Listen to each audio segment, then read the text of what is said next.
し波を揃えてゆこうお互いを信じ合う五人の仲間まるでスファイブに預けた命飛ぶぜ宇宙の果てまでもみんなの笑顔持ち帰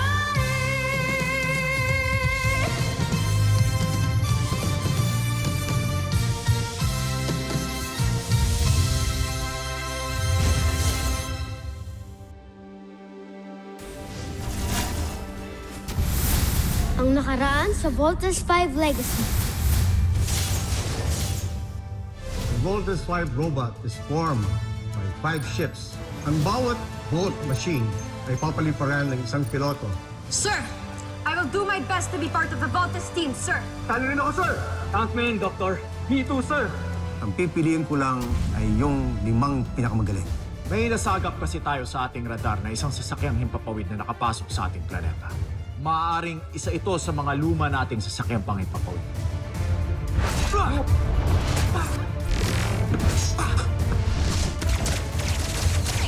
Sino kang dayo at nanggugulo ka dito sa Kapitolyo ng Luzon? At sino ka rin? Ako si Prinsipe Zardos.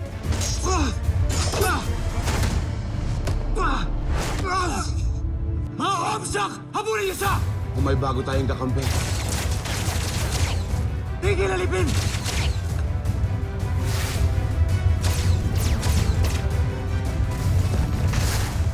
Sa aking palagay ay napatay ko ang alipin. Kung ganoon ay buhay nga siya at nagbalik. Buhay pa nga si Rotgar. Ang aking ama? Oo, Napatay ko ang sarili kong ama. handa na ang una mong misyon para mamuno ng sarili mong armada. Kalilisanin mo agad ang Buzan para maglakbay. Sila ang tutulong sa iyo para sakupin ang Terra Air 2. 20 bilyong mamamayan ang naninirahan sa planetang ito. Yan na ba sila? Mukha silang alipin. Mga pangit at nakakasukhang alipin. Kaya hindi na ako nagtataka kung bakit Johnny Rotgar napili magtago. Kung totoong naninirahan ang taksil na yan sa planetang ito, hindi malayong ibahagi niya ang kaalaman at teknolohiya natin sa mga tao. Yan din ang naisip ko, Kamalan. At ano namang may tutulong niyo sa akin? Huwag mo silang mamaliitin.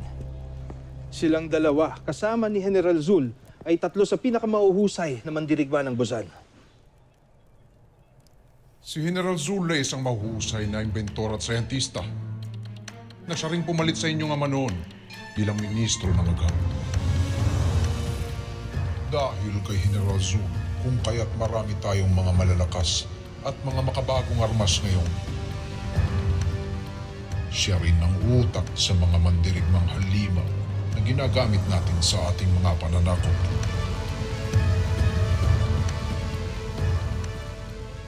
Chevel Draco. Hindi dapat minamaliit ang kaalaman ng isang mahusay na Vernum of Devdam na tulad mo.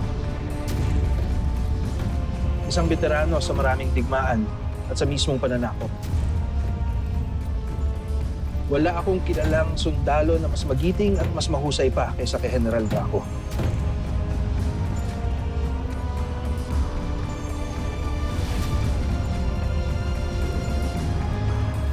Guards and down!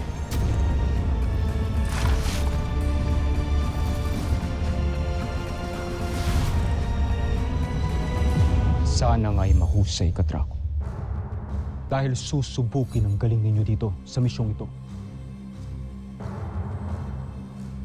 At ikaw naman, anong may tutulong mo sa akin? Totoo na wala pa akong sapat na kaalaman at wala rin akong malawak na kasanayan. Pero handa akong ialay ang aking buhay para sa tagumpay ng Buzan sa ilalim ng inyong pamumuno.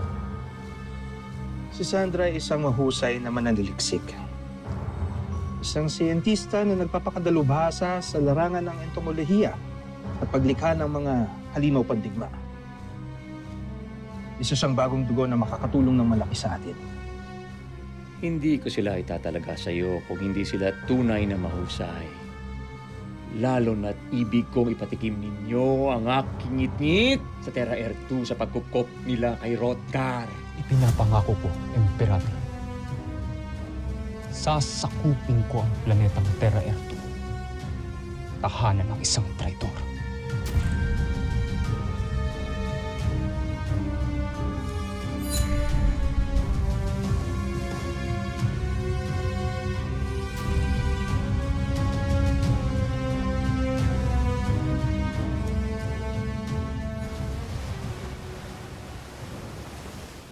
Ma, do you think human beings lang po ang nabubuhay sa buong universe? Do you believe in aliens, Mama?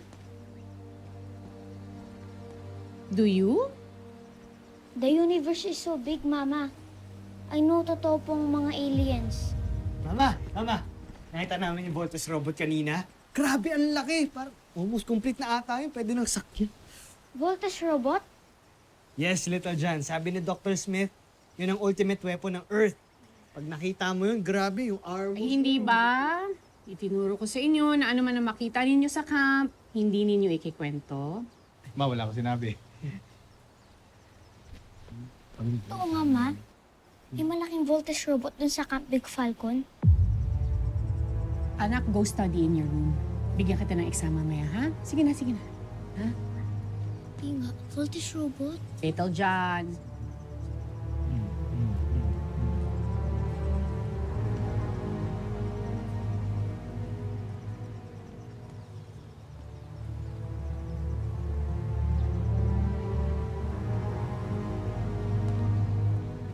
Ay naman. Excited lang ako. Huwag ka na magalit. Ha? Eh, hindi ako galit, anak. I'm just worried. Alam ko kasi kung bakit ipinakita na sa inyo ang Voltes robot. Sasalain na kayo. Pipili na ng 5 sa inyo. Kaya nga ba ayoko sumali kayo sa training eh. But that's what we want. Mama, we just want to make you and Papa proud. I am proud of you and Steve, Big Bird. Pero hindi kasi madali ang advanced training ninyo. Paano pa kung makapasa kayo? Gusto ko bang ilagay kayong dalawa sa danger? Nawala na nga sa atin ang ama ninyo eh. Relax. Please. Hindi ko mangyayari yun. Chill lang.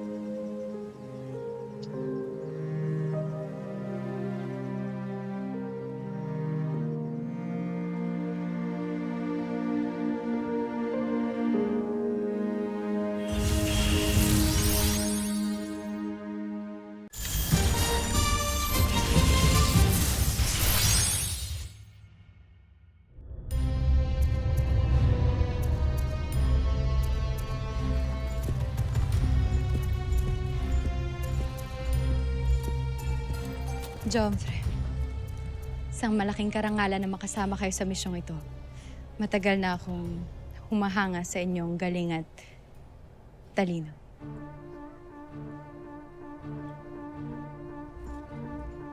Aralin niyong mabuti ang lahat ng ating kailangan malaman tungkol sa mga naninirahan sa planetang Terra Air 2. Ihanda niyo rin ang lahat ng kailangan para sa ating paglalakbay.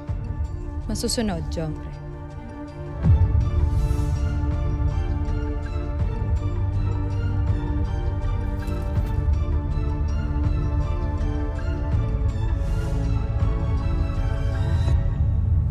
Trainees, you are the top candidates for the Voltes 5 team. You will go through a rigorous training program. Dadaan kayo sa martial arts training, physical agility, gunmanship, and flight training. Wawarningan ko na kayo. You will go through hell. You have to be the best of the best. Walang takot. Walang pagod. Only the best of you will make it to the Alpha team. and only 5 will be chosen to be part of the Voltes team.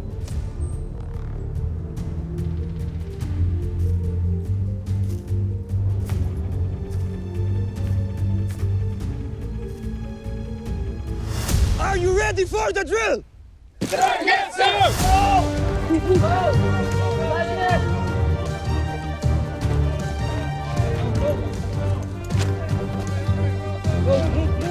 Go, Armstrong!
Well, hello there, Little John.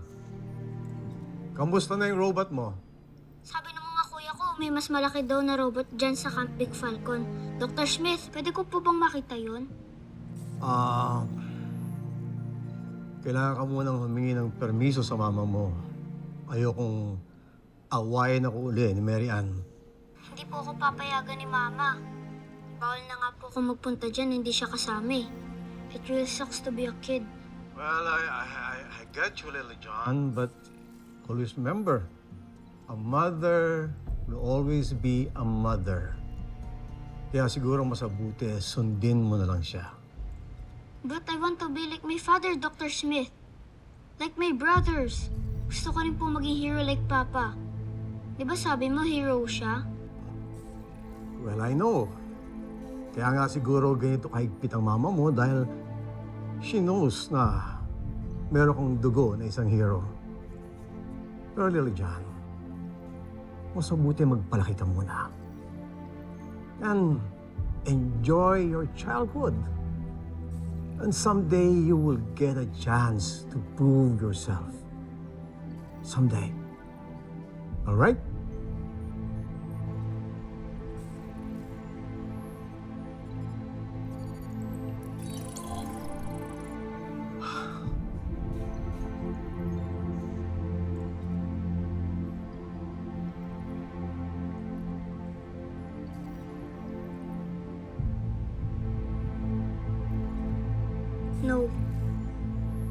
Ayoko na maghintay ng matagal. Papa, alam ko, pwede rin po akong maging hero kahit na bata pa ako.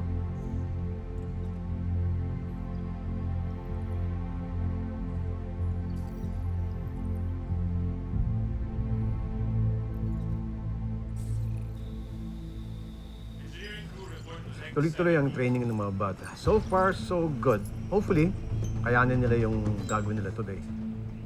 Kailangan nilang kayanin para matiyak natin kung sino sa kanilang karapat dapat maging part ng Voltes team.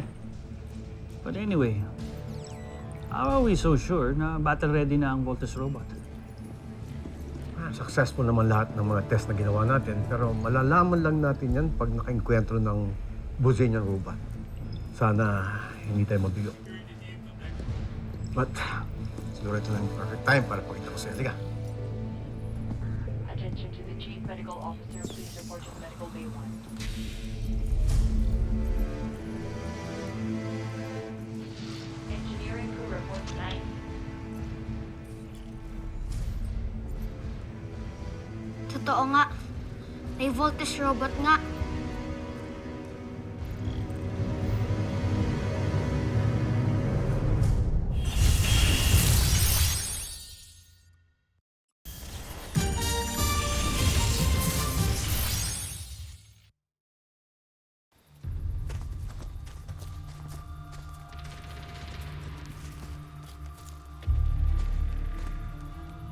Welcome to the final course of your training program. Wala naman ako nakikitang obstacles dito, sir. Ano pang gagawin natin? Magpipiknik? Kainan? Nako, magaling ako dyan. Go ahead. Laugh. Signan ko lang kung makatawa pa kayo ngayon. They are your challenge for tonight. Sila lang. Kayang-kaya.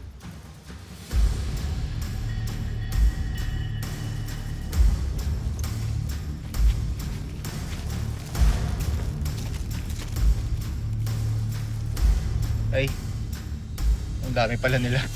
Sir, what do you mean, sir? Your objective is to get through them. Make your way up to the hilltop. Those who will not make it will be out of the program. Good luck!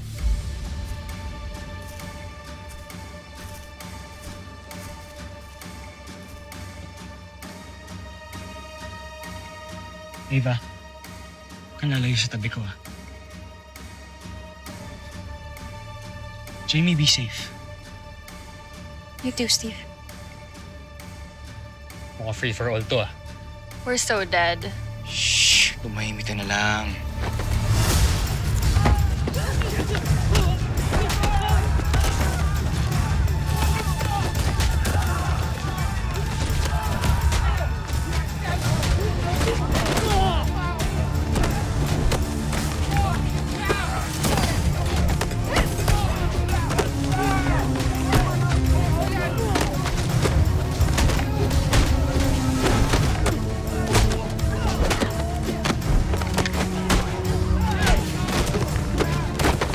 Steve, let's go!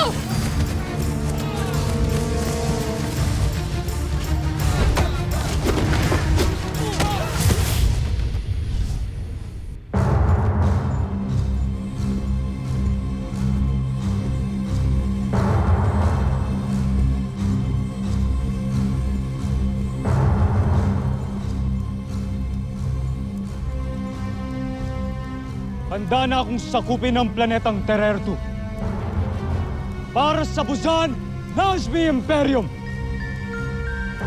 Paalam sa ngayon, Busan.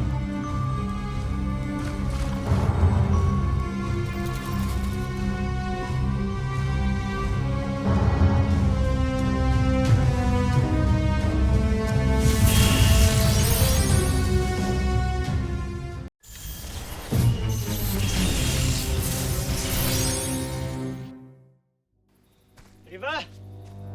Saan kaya yung...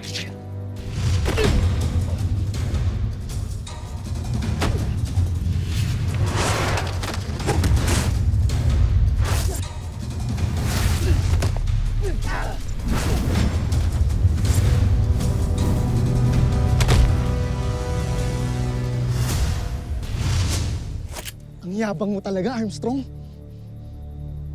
Sir, huwag kang pikon. Ba't meron kang sidearm? Training lang to Unless... Reloaded yan.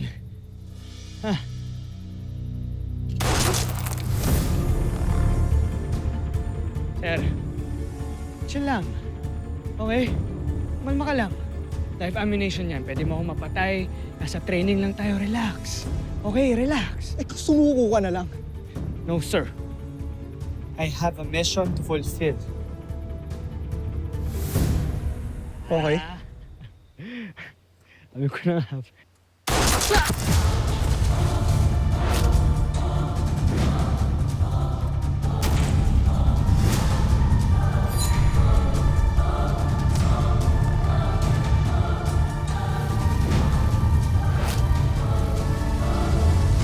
Susunod sa Voltus 5 Legacy. Totoo po bang si Papa ang nakaisip ng robot na yun? Yes, anak. It's his. I want to be part of the Voltus team. I want to honor Papa. Maliit lang po ako pero my mind is not. Nais ko nang masakop ang planetang Terra-Erto.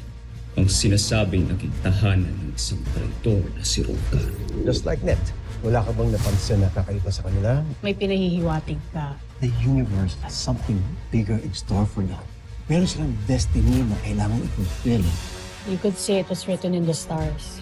Kami ho ni Big Bert, wala ho kaming sugat, wala kaming galos. Ba si Little John, ang talino niya for his age, kung ano-anong naimbento niya. Ma, what's wrong with us? Why are we so different?